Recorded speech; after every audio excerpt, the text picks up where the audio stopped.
فلسطین کا لفظ بھی منہ سے نہ نکالو، آپ ایسا نہیں کر سکتے۔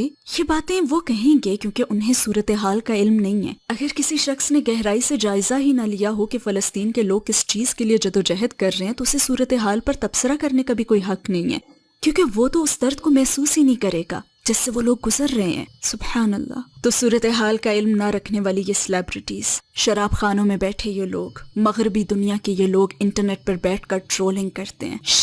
ابھی کچھ کہنے کا وقت نہیں ہے، خاموش رہو۔ اگر میں آپ کے گھر میں گھس جاؤں، اعوذ باللہ، اگر میں آپ کے گھر میں گھس جاؤں، آپ کی بیوی کو ماروں، آپ کے بچوں کو قتل کر دوں اور آپ کو گھر سے باہر نکال دوں، اور چند سال بعد آپ آئیں اور گھر واپس لینے کی کوشش کریں اور میں آپ سے یہ کہوں کہ یہ میرا گھر ہے، تو یہاں میں کیا ڈیفینڈ کر رہی ہوں؟ یہ کوئی سیلف ڈیفینس نہیں ہے، جبکہ آپ دوسروں کی زمین پر قبضہ کر کے بیٹھے ہیں۔ یہ منصوبے کے تحت مسلسل لوگوں کو قتل کر رہے ہیں اور انہیں انسانی حقوق سے محروم رکھ رہے ہیں۔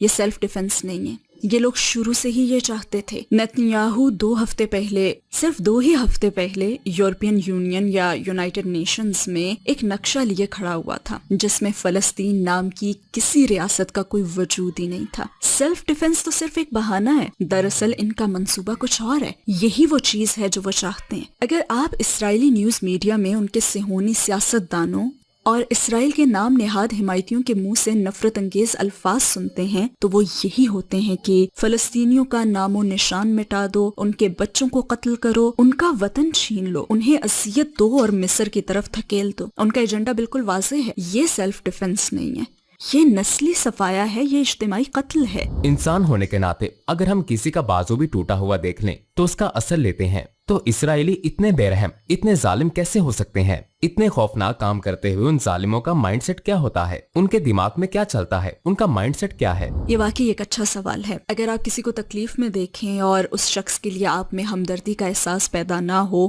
تو اسے وحشی بن جانا کہتے ہیں، اور وحشی بننے کا یہ عمل 1948 میں صہیونی ریاست کے قیام کے ساتھ ہی شروع ہو گیا تھا۔ وہ اپنی تقریروں میں فلسطینیوں اور عربوں کو کئی مرتبہ 2 ٹانگوں کے مویشی کہہ چکے ہیں۔ یہ بات انہی کے سورسز سے پتہ چلی ہے، کیونکہ مویشیوں کو یہاں سے وہاں ہانکا جاتا ہے نا، تو وہ ہمیں مسلمانوں، عربوں اور فلسطینیوں کو حقیقی انسان ہی نہیں سمجھتے۔ یہ انتہائی خطرناک بات ہے، اور یہ چیز اس نسل کشی کی ایک علامت ہے۔ ایک مشہور لسٹ میں نسل کشی کے لیے 10 اقدامات بیان کیے گئے ہیں، اور ان میں سے ایک یہ ہے کہ ظالم کو مکمل وحشی بنا دیا جائے۔ لہٰذا وہ فلسطینیوں کے بچوں کو بچے سمجھتے ہی نہیں ہیں، وہ انہیں حماس کے حمایتی سمجھتے ہیں۔ میں نے کسی بھی الیکشن میں 6 مہینے کے بچے کا ووٹ نہیں دیکھا۔ اور بات اگر چل ہی رہی ہے تو ہم ایک اور چیز پر بھی بات کر لیتے ہیں۔ آپ نے ضرور سنا ہوگا کہ غازہ کو ایک آزاد قید خانہ کہا جاتا ہے۔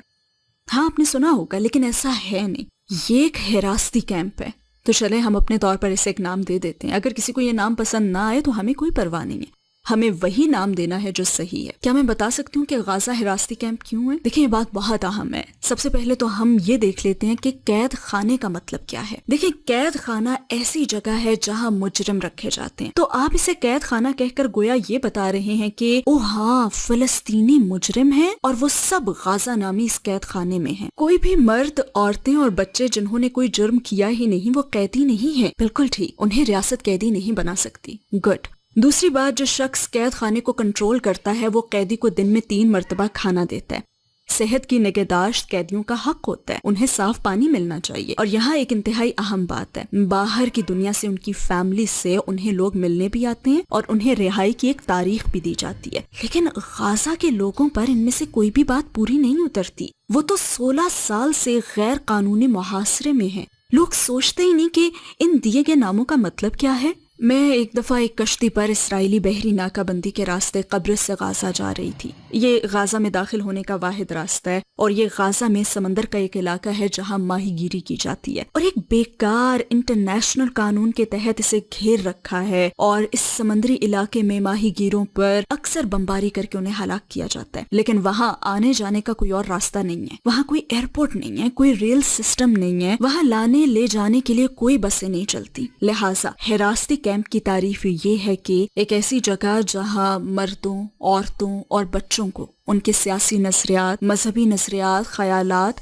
اور نسل کی بنیاد پر کوئی بیرونی طاقت ظلم کے حالات میں رکھتی ہے اور ان کے ساتھ ظالمانہ سلوک کرتی ہے۔ غازہ کے لوگوں نے یہی سب سہا ہے اور اب بھی سہ رہے ہیں، اور یہ صہیونی یہودی حراستی کیمپ پر بمباری کرتے ہیں۔ مبارک ہو۔ یہ سرزمین تاریخ کے مختلف زمانوں میں یہودیوں، عیسائیوں اور مسلمانوں کے پاس رہی ہے۔ کس دور میں یہ زمین سب سے زیادہ پرامن تھی اور کیوں؟ تاریخ میں 2 زمانے ایسے گزرے ہیں جن پر بات کرنا بہت ضروری ہے جب ہم نے یروشلم میں امن قائم ہوتے ہوئے دیکھا ہے۔ ان میں سے پہلا زمانہ وہ تھا جب حضرت عمر رضی اللہ عنہ نے یروشلم فتح کیا تھا۔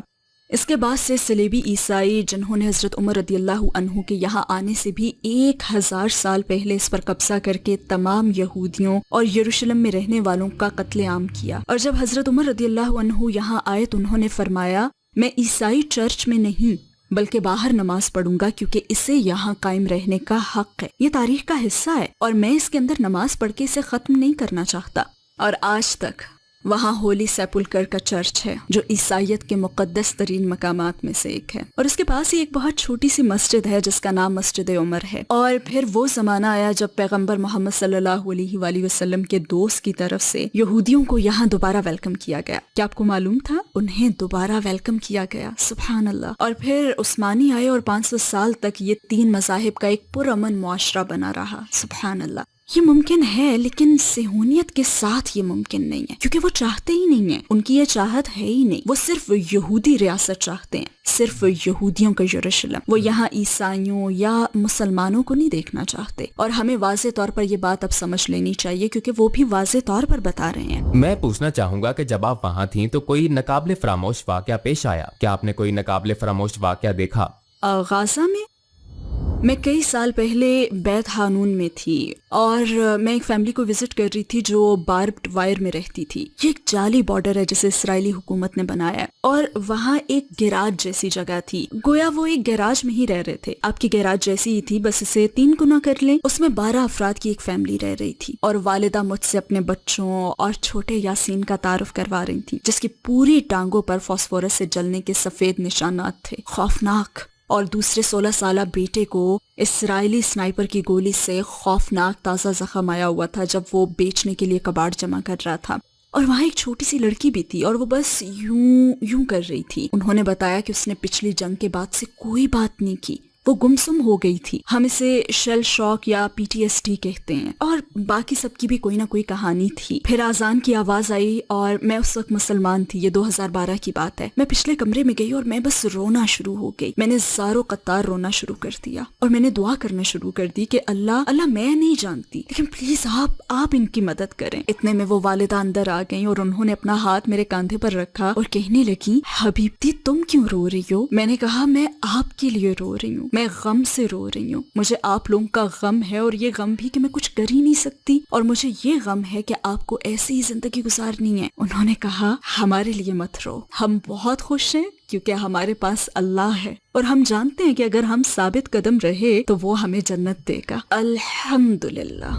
بدقسمتی سے ہم مسلمان بے بسی کے ساتھ اپنے گھروں میں یہ واقعات دیکھ رہے ہیں۔ آپ ایک ایسے مسلمان سے کیا کہیں گی جو پوچھتا ہے کہ میں اپنے طور پر کیا کر سکتا ہوں؟ خبریں ایسے بچوں کی ہلاکتوں سے بھری پڑی ہیں جو اسرائیلی راکٹوں سے موت کے منہ میں چلے گئے ہیں۔ مائیں غم اور صدمے سے چیخ رہی ہیں اور باپ بہتے خون کے ساتھ سڑکوں پر مر رہے ہیں کیونکہ اب وہاں زخمیوں کے لیے کوئی بیڈ ہی نہیں بچا، پورا علاقہ تباہ ہو چکا ہے، دھوئیں سے فضا اٹھی پڑی ہے اور لوگ روتے ہوئے بھاگ رہے ہیں۔ مگر امید کا دامن مت چھوڑنا، اللہ مومنوں کے ساتھ ہے۔ ہمیں یاد ہے کہ پیغمبر صلی اللہ علیہ وآلہ وسلم نے اس مشہور جنگ میں جب انہیں چند صحابہ کے ساتھ پہاڑوں کی جانب دھکیل دیا گیا تھا اور دشمن ان کا مذاق اڑاتے ہوئے کہہ رہا تھا دیکھو تمہارے کتنے مشہور جنگجو اور دوست فیملی کے لوگ مر چکے ہیں، تب پیغمبر صلی اللہ علیہ وآلہ وسلم نے فرمایا تھا اس سے کہو کہ ایک فرق ہے، ہمارے مرنے والے جنت میں ہیں اور تمہارے جہنم میں۔ اور اللہ بھی قرآن پاک میں یہی فرماتا ہے، اور مت کہو انہیں مردہ جو اللہ کی راہ میں مارے جائیں، بلکہ وہ زندہ ہیں مگر تمہیں اس کا شعور نہیں۔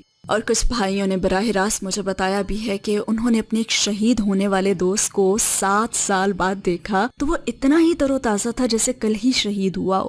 اس کے پاس سے مشک کی خوشبو آ رہی تھی، اور واللہ بھائیوں اور بہنوں، فلسطینیوں نے کچھ جنگوں میں فرشتے اترتے ہوئے دیکھے۔ میرے کچھ دوستوں نے مجھے کال کی اور کہا سسٹر کاش تم یہاں ہوتی۔ تو میں نے کہا تم کیوں چاہتے ہو کہ میں وہاں بموں کے درمیان ہوتی؟ کہنے لگے کہ مجھے آپ عزیز ہیں، لیکن واللہ سکینہ نازل ہوا ہے اور فرشتے ہمارے درمیان ہیں۔ سبحان اللہ، معجزے رونما ہوتے ہیں۔ حسبنا اللہ ونعم الوکیل، اللہ پر بھروسہ کرو اور اپنے دلوں کو مضبوط کرو۔ سبحان اللہ، یہ رونے دھونے کا وقت نہیں ہے، یہ ثابت قدم رہنے کا وقت ہے۔ واللہ ڈکشنری میں نا ثابت قدمی کے آگے ایک لفظ لکھا ہونا چاہیے، فلسطین۔ تو آئیے ہم اس موقع پر ایک بات یاد رکھتے ہیں کہ شیطان ہمیں مایوس دیکھنا چاہتا ہے۔ شیطان یہی چاہتا ہے، او نہیں نہیں نہیں نہیں نہیں، یہ اسلام نہیں ہے۔ فون نیچے رکھو، اپنی جائے نماز اٹھاؤ اور اس پر بیٹھو، چاہے نماز کا وقت ہو یا نہ ہو، اور کہو یا رحمان یا رحیم یا قدوس یا سلام، یا اللہ مظلوموں کو فتح یاب فرما دے، اپنے بندوں کو فتح دے دے، اپنے غلاموں کو فتح دے دے، اے اللہ ان سب پر رحم فرما، اللہ ان سب پر رحم فرما۔ ذکر کریں، ذکر کے ذریعے اپنے دل کو مضبوط کریں۔ اللہ ظالموں پر لعنت برسا، اللہ فلسطینیوں کو فتح دے دے، آمین۔ تو دوستو یہ ویڈیو تھی، آپ لوگوں نے لازمی دیکھنی ہے، پورا دیکھنی ہے، اور بہت چیزیں آپ لوگوں کو پتہ چل جائے گا کہ اس ویڈیو میں اس عورت نے کیا کیا نہیں کہا۔ تو میرا خود بھی دل بڑا عجیب سا ہو گیا یہ سن کے۔ ہم تو یہاں بیٹھ کے کیا کیا نہیں کرتے، کیا نہیں کھاتے پیتے گھومتے پھرتے، ان لوگوں پہ کتنا ظلم ہے، کتنا تکلیف ہے، درد ہے۔ کب سے شروع ہے؟ پانی نہیں، کھانا نہیں، بجلی نہیں، کچھ بھی نہیں، ہاسپٹل پہ بم گرائے، کچھ نہیں کہہ سکتے۔ اللہ ان لوگوں کو، اللہ ان کی مدد کرے، اللہ ان کو مدد کرے، کامیاب کرے۔ تو دوستو یہ تھی ویڈیو آج کی، ملتے ہیں نیکسٹ ویڈیو میں۔ کیا کہوں، کچھ نہیں کہہ سکتا۔ تو چلو ملتے ہیں نیکسٹ ویڈیو میں دوستو، شکریہ۔ اللہ